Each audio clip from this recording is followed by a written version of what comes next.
Freedom's the answer. What's the question? You're listening to Ernest Hancock.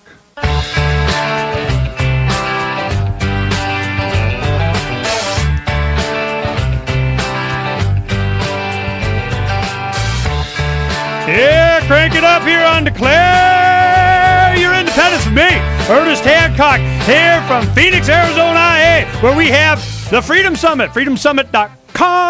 Make sure you guys go check that out. And anybody that lives here in Arizona, man, it's a rip-roaring good time. You really should make every effort to go and see great speakers like Stefan Molyneux from Toronto. I love saying that. You know, it's just because I can. You know, I got your site up here. We have free domain freedom. You know, how do you say that? I call it free domain radio. That's perfect. That's just great because freedom is the main thing, and you want to be free in your own domain. That's sort of the idea behind the name of the show. Oh, very cool, very cool, very cool. Now you have a YouTube channel. We're showing that. And then we got your free domain radio main website. Tell us, when people go to your site here, they're able to get what? Your 5 gazillion interviews, you know, podcasts, your videos. When did you start doing that? You know, 1,700? Were you kidding me? You know, what else you been doing the rest of your life? I started doing this in 2005. I got some articles published on Lou Rockwell's great site, and I started reading those off as podcasts, and then I had a long commute. So I set up a little recorder in my car, and I recorded thoughts. I mean, I've been studying philosophy and economics and so on for like 25 years. So I just started to record some thoughts. I thought I'd just put it out as a little gimme podcast, mostly for friends to listen to and so on. And it seemed to sort of strike a chord. I did that for a couple of years while I was doing my full-time career. And then I took that great Evel Knievel leap across the Grand Canyon, propelled by very kind and generous listeners. The show is entirely free. It's donation-based. I went full-time. I quit my whole career and threw myself into podcasting full-time, writing books, doing interviews, making speeches, and it's just been a fantastic and beautiful and wonderful ride. And I've had the enormous privilege of being able to be home with my young daughter, which is just wonderful. She's just about to turn 2.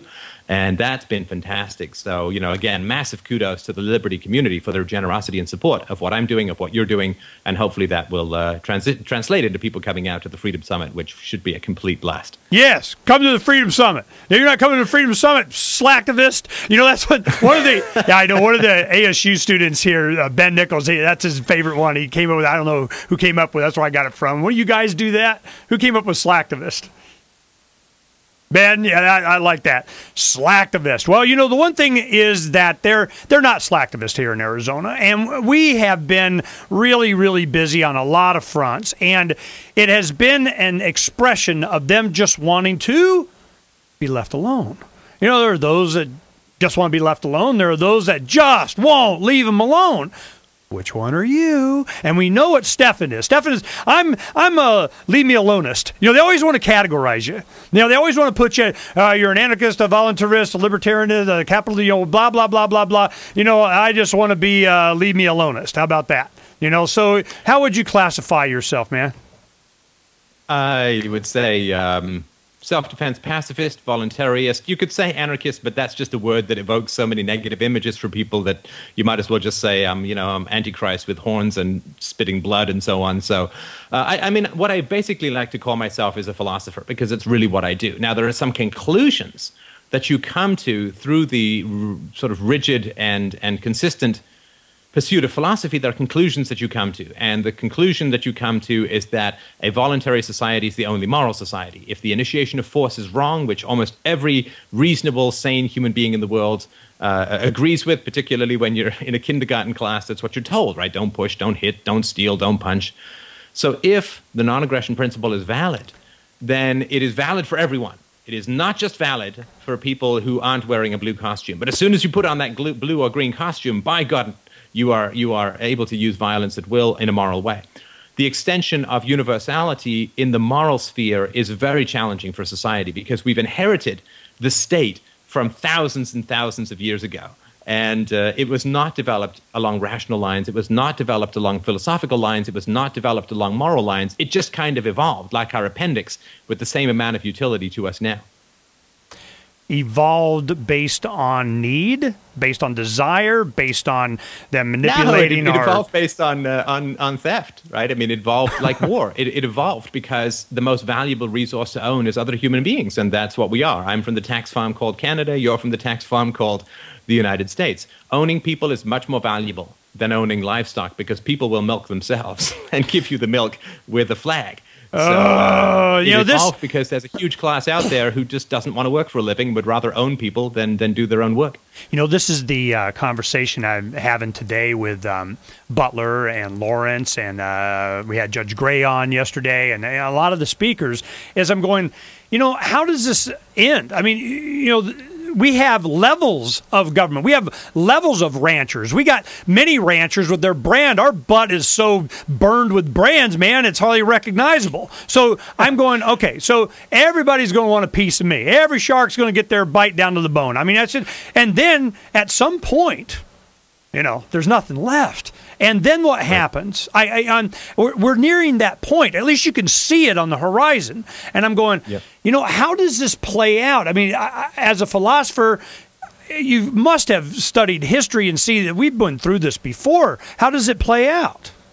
Well, I tell you, Ernest, it plays out specifically and exactly based upon the efforts of activists. There is no inevitability in history. History is not a rock rolling down a hill.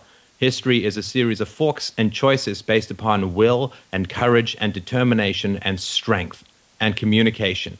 It is the choices of individuals that determine which way society goes. Without a doubt, we're going to get better or we're going to get worse. This mathematically cannot stay where it is. 5 years ago, I said 5 to 15 years. So far, we're right on track. I think it is the next 5 years, maybe even the next 2 years, that is absolutely crucial with where we're going to go. Are we going to come out of this abyss and up again towards the light, towards the shining city on the hill that the Enlightenment promised us, but which the 19th century and 20th century stole from us? Are we going to get up to that city on the hill where we live peacefully and voluntarily with each other? Or are we going to continue down into a Stygian abyss, back towards 1984, towards totalitarianism, towards fascism? It's going to go one way or the other. And the only thing which is going to change it is the willpower and, in some cases, ferocity of individuals who are willing to take a stand, who are willing to put their values so deep into the ground that the world begins to revolve around the truth and reason and peace rather than the gun and manipulation and lies. And that comes down to us. That comes down to people getting together, making the case strongly, passionately, repeatedly, and not giving an inch to the dark forces that want to take us down. What we have now is a lot of great opportunities that we can demonstrate just how bad they're going to get. And you're right, it takes a lot of courage. And I remember a lot of my activist friends in the 90s, we've been doing this a while, and I remember whenever they would pass another draconian measure, I mean, they were getting into this, hoarding baby formula in diapers during the Clinton administration. That was like a bad thing, And every time they do something like this, gun control or more bailouts or whatever, we'd always just look at each other and go, one day closer to freedom. And the reason we would say that is that, we knew it was coming. We were going, people are become aware. Real quick, do you think we're going to have to go through the pain to reach for the shining hill? No, it's going to be a lot easier than that. Good. Optimism at the Freedom Summit, freedomsummit.com with Stefan Molyneux from Toronto. Stay tuned. We'll be right back here on Declare Your Independence. Thanks, Stefan. It was great spending time with you, man. See you, man.